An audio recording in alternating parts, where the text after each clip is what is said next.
Paisanas y paisanos, muy buenas noches tengan todos ustedes, bienvenidos a este su canal, El Son Político de Tasco, con un servidor, el profesor Agustín Alanís Arciniega, continuando con los comentarios de conociendo la historia a través de sus gobernantes, a través de sus presidentes. Hoy vamos a comentar sobre la historia oscura y negra de un sexenio que enlutó a México allá en el año de 1968 y que ese 2 de octubre no se olvida.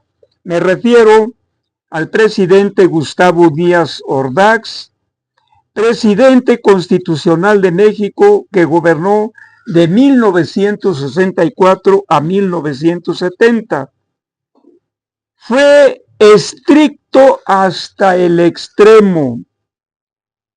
Creía que era él el único legítimo representante de la patria. Identificaba en su persona a México, el gobierno, la nación y su historia. Creyó que él era depositario de los más altos y sagrados valores de la mexicanidad. Nada más recordemos a Porfirio Díaz cuando él decía que él era el Estado. De allá viene este autoritarismo, de allá viene esta violencia de los presidentes hacia el pueblo. Estos priistas fue lo que heredaron de aquel viejo dictador Porfirio Díaz. Su obsesión era el orden, casi igual que Porfirio Díaz. Recordemos que Porfirio Díaz se basa en el orden positivista de Augusto Comte.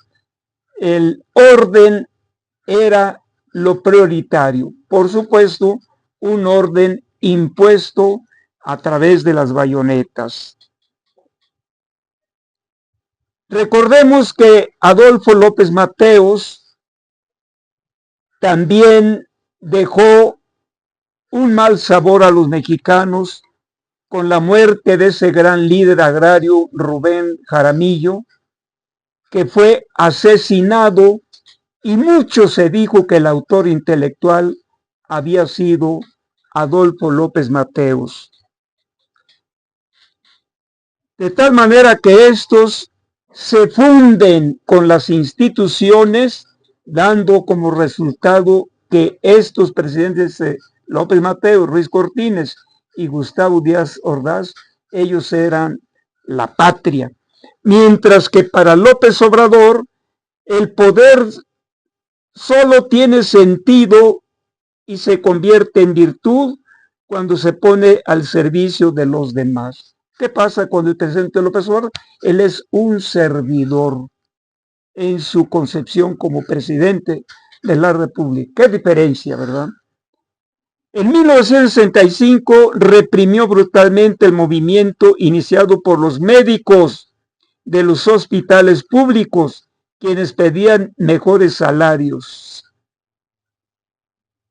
Malévolamente alentó un motín de estudiantes de la Universidad Nacional para deshacerse de su reconocido rector, el cardiólogo Ignacio Chávez. Nada más porque no le gustaba, porque este personaje fue un gran rector, pero eso no le convenía a Gustavo Díaz Ordaz, así que mandó organizar un motín con estudiantes conservadores, desde luego, ¿verdad? Y de esa manera se deshizo de este rector, el cardiólogo Ignacio Chávez. También arbitrariamente ordenó el cese del director del Fondo de Cultura Económica, Arnaldo Orfila, por publicar en un libro que Díaz Ordaz consideró ofensivo para México. Ni más ni menos, este libro titulado Los hijos de Sánchez, del escritor Oscar Lewis, en donde se da a conocer las condiciones de pobreza de las familias mexicanas, y claro que esto no le gustó porque él creía que todas las cosas estaban muy bien en México. En 1966 y 67 el ejército sofocó brotes de rebeldía de estudiantes en Morelia y Hermosillo. Hasta 1968 Díaz Ordaz se sentía satisfecho en materia económica. El país tuvo la menor tasa de inflación desde 1930,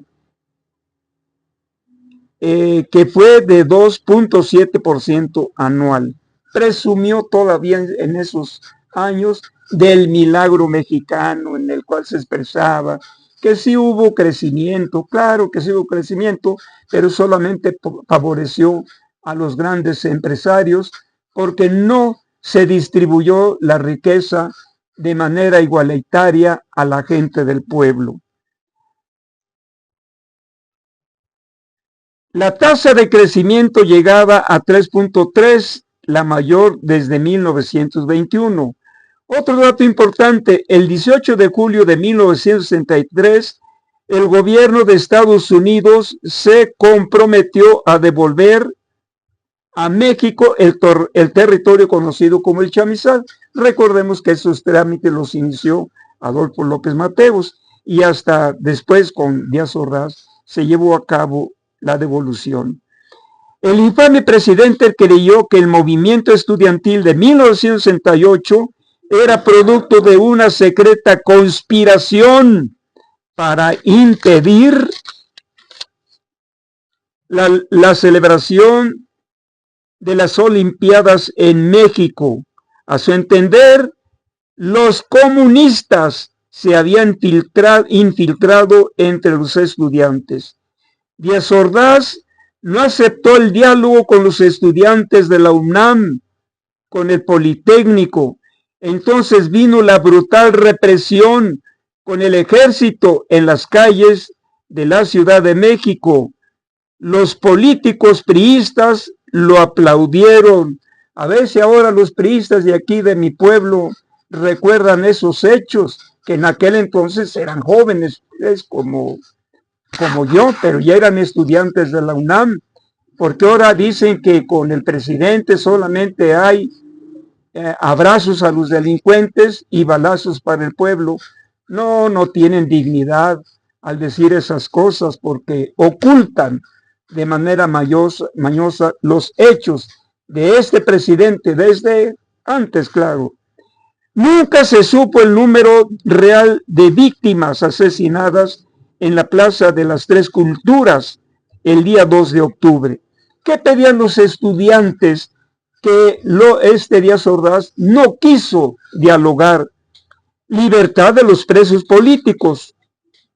Pedían también la derogación del artículo 145 y 145 bis del Código Federal, desaparición del cuerpo de granaderos, destitución de los jefes policíacos Luis Cueto y Raúl Mendiolea y del teniente coronel Armando Frías, indemnización a las familias de los muertos, de los heridos por los actos represivos, deslinde de responsabilidades de los funcionarios involucrados en actos de violencia contra los estudiantes, exigencia de un diálogo público entre representantes del movimiento y representantes del gobierno. Díaz Ordaz se negó rotundamente. Todavía seguimos recordando a estos estudiantes caídos en la Plaza de las Tres Culturas. Bueno, pues ya vemos de dónde viene la represión, de dónde viene la violencia ejercida por estos presidentes de esta época hasta llegar a López Portillo, y después viene una nueva generación conocida como los neoliberales a partir de Miguel de la Madrid, que ya hablaremos posteriormente sobre ellos. Ahora vamos a hablar un poco de la doctora Claudia Sheinbaum. De Xochitl Gálvez ya no vale la pena hablar nada de ella. No tiene nada bueno de qué hablar. ¿De qué podemos hablar de esta señora? De nada, de sus vaciladas, de sus ocurrencias, de sus chifladuras. No, no, no, no, no vale la pena. Hablemos mejor de la doctora Claudia Sheinbaum. En este periódico que se anda distribuyendo ahora en la campaña del arquitecto Juan Andrés Vega, que ya arrancó su campaña y al parecer va muy bien y ha iniciado muy bien, va muy bien, y creemos pues que el deber de los morenistas es apoyar al arquitecto que va para presidente municipal de Taxco, porque no solamente está de por medio el triunfo o la derrota del candidato arquitecto Vega, sino que está de por medio la cuarta transformación, la continuidad de la cuarta transformación. Así que bueno, pues yo invito a votar por este paisano y por todos los candidatos de Morena, donde hay elecciones de gobernadores, a votar por los candidatos a gobernadores, para diputados, para senadores, y obviamente que la doctora Claudia Sheinbaum, que tiene asegurado ya el triunfo. Bueno, me voy a referir aquí lo que dice en este periódico, Sigamos Haciendo Historia, que dice: soy Claudia Sheinbaum Pardo, académica, investigadora y científica. Soy orgullosamente mexicana. Soy hija, madre, abuela y esposa. Soy investigadora del Instituto de Ingeniería de la UNAM con licencia. Soy licenciada en física, maestra y doctora en ingeniería energética, también por la UNAM. Integrante del panel de expertos en cambio climático que ganó el Premio Nobel de la Paz en 2007.